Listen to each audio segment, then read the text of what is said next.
Hey, Josh here from the Awkward Leadership School, and I'm going to continue today from my topic in my last video, which was about this strange thing that when we're working with our clients, the more that we try to push them to have particular kinds of outcomes, the more that we pressure them to change, unfortunately, the less likely that that change is going to happen, and the more frustrating the experience is going to be for us and our clients, which sucks. But there's some good news, and that is that the more that we can let go of needing our clients to be different and start to welcome them fully as they are, paradoxically, change will actually tend to happen.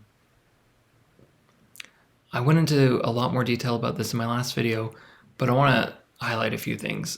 One is that I believe our clients resist change because there is an inherent intelligence and dignity to their current way of being and seeing the world. I said that I believe that we have an innate impulse as humans for growth and betterment. And as facilitators, we're not really in control of that growth energy. So our job as facilitators is not to make growth happen, but to sort of get out of the way of the growth that wants to happen and help guide it along. So how do we do that? Well, the first thing that I recommend is to let go of that pushing, that pressuring our clients, the needing to make change happen. Which brings the second thing, which I'll talk about in this video, which is to learn how to begin to trust, welcome, and at times even appreciate our client's current way of being. Now, I want to just point out that this does not mean that I have to agree with my clients or give up my own perspective or my own experience, and it doesn't mean that I am condoning or encouraging harmful or unhelpful behaviors. I can still have my own separate experience. In fact, that's important, which includes also having boundaries, etc. So welcoming my clients as they are is a nice ideal. Sometimes it's easy, oftentimes it's not. And it's a muscle to build and one that I'm still building, but I want to offer a few tips that have helped me learn how to do this better. So the first thing is to lower the bar from full out falling in love with my clients, no matter what they're doing, to simply allowing, or even if it's all that I can muster, just tolerating how they're being, even just for maybe a couple minutes longer than I normally would, treating this as a muscle and not giving it the heaviest weight to begin with, starting with what you can do, which might just be tolerating. Now, in order to do that, I find that it's really helpful to bring my attention inward and notice that the impact of their behavior is having on me.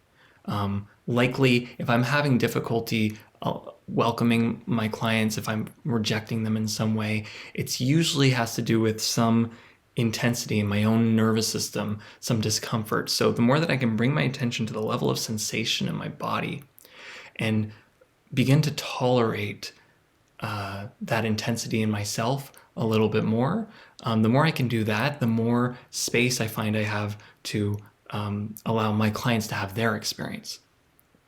Now, if I'm able to do that, the third thing that helps me is to begin to extend curiosity to look for what is right or wise about their current way of being. I'm trying on the assumption that there is something very intelligent to how they're showing up that I just haven't discovered yet, and I'm making it my job to find out what that is. So to recap, the more that we try to push our clients to be different, the less likely that that change is going to happen. But when we can step back and start to welcome our clients as they are, change becomes a lot easier and more likely. The way we do that is, one, by letting go of the pushing, and then two, by practicing trusting and welcoming and at times appreciating where they are. What helps me do that is to, one, lower the bar from full out falling in love with my clients to simply allowing or tolerating for even just a few moments more than I normally would. Two, to bring my attention inward, to notice and begin to tolerate more and more the intensity that their experience evokes in me. And then third is to begin to extend curiosity to them to look for what is right or wise about their current way of being. When I can do that, the more that I can do that, positive change tends to happen more spontaneously in and of itself, and it's frankly more of a fun process as well. So that's all I have to say about that today. Although, to be truthful, there's so much more that goes into this. So I may make some more videos on this.